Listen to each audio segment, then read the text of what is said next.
This is AutoDev.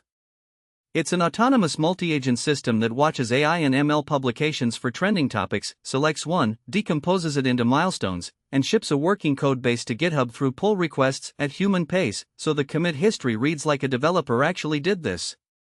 The architecture chains 3 agents: a scout that pulls signal from Hacker News and AR14, a planner that breaks the chosen topic into a milestone graph, and a coder that writes implementations and opens PRs branch by branch. There's also a daily meta reviewer running on Opus that scores output quality and gates whether the system keeps going or recalibrates. I designed the orchestration layer. The code AutoDev ships is its own. To run it locally, clone the repo, export your Anthropic API key, and call the orchestrator entry point. It picks up from there, creates the branch structure, writes files, commits, and opens PRs on the schedule you set. No manual steps between topic selection and the first PR. Everything is open on GitHub. I'm Ritik Patel.